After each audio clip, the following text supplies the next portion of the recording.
Hello everyone, today in this video we will fight against the advanced character of our world around us, and today I will reply to mainly Westerners, Western Europeans especially, who are completely brainwashed to a large extent, many of them, and they really do not see the threat that it's coming, despite the fact newcomers, invaders and so on, we can call them with these terms. They are called by media migrants, not migrants, no, newcomers, invaders. They are knocking to their door, literally. Sometimes when we can see, sometimes we can even see on some videos that they are even dragging the Western Europeans out of their own houses, France, recently in Bordeaux, and just take their property and use it for their own needs. So, and in most cases, nothing happens to them. Sometimes, even literally, the teacher loses his or her head because he or she said something in agreement with French commonly known Republican values. Hell knows what these Republican values are, but teachers are supposed to teach children in the school the Republican values. So we see that now it's going to be, and it's already, let's say, very dangerous job. That's why not so many people would like to be teachers in the French schools, which is understood because literally one can lose his or her head and teaching kids these famous but not known to anybody in details Republican values.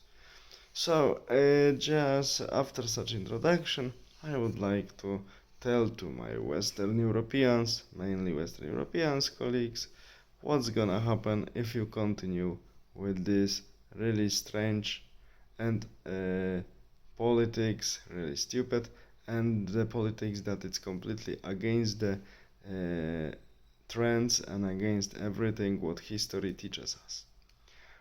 Just I don't want to go to very distant history because in early 1990s we have very good case in the European history telling us what's gonna happen, and this case was former Yugoslavia.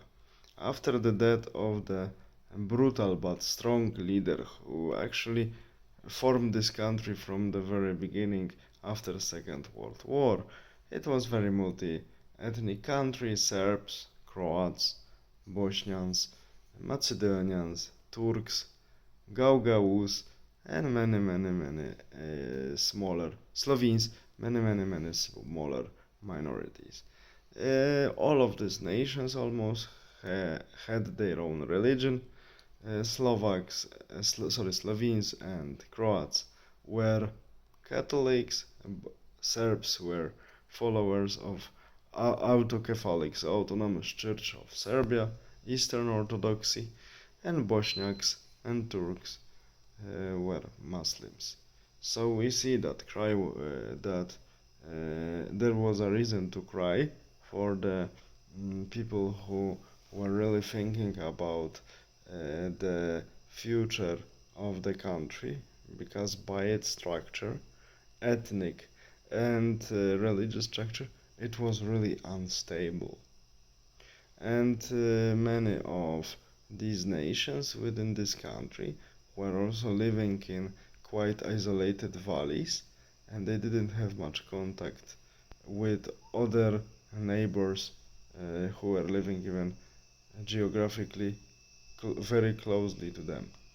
So the country was united by the figure of a great leader who, with his people, liberated the country from German-Italian occupation and was keeping his power with the iron fist.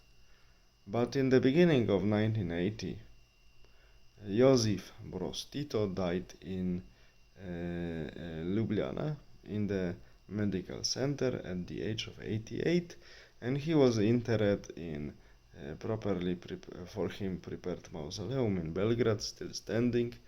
And Tito actually, after his death, unwillingly I guess, started the process of decomposition of former Yugoslavia, because without strong leadership, actually divisions among people occur, and all nation and religious group started dragging this carpet called Yugoslavia uh, in its own direction.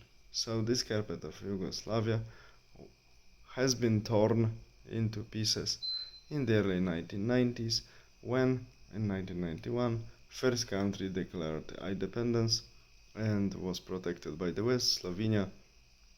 After Slovenians, Croats follow, and in Bosnia, which was actually in the administrational terms separated administrative unit with autonomy, but was ethnically the most mixed part of the country.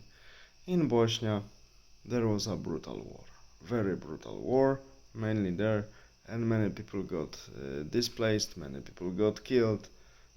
All nations participating in this conflict committed crimes, serious crimes, and later different wars follow the Yugoslavian wars from 1991-1995. We remember the NATO intervention in Kosovo when Serbian National Army was trying to suppress Albanian insurgency against the Serbian government in Kosovo with help of Western forces. Kosovo became independent, de facto dependent on the Western state, serving their own, not always nice, purposes in terms of economy and money making. And this is later in 2006, due to the referendum, Montenegro separated from Serbia, so Serbia became de facto landlocked country, and we will see what will happen next.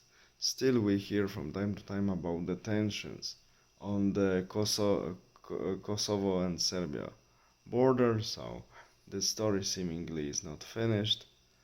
And this process is called balkanization.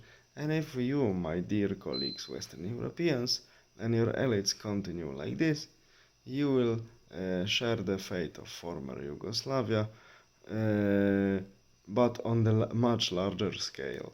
And some of your countries have nuclear weapons, so situation can get really out of control, and we can have very huge historical tango when the European Union uh, will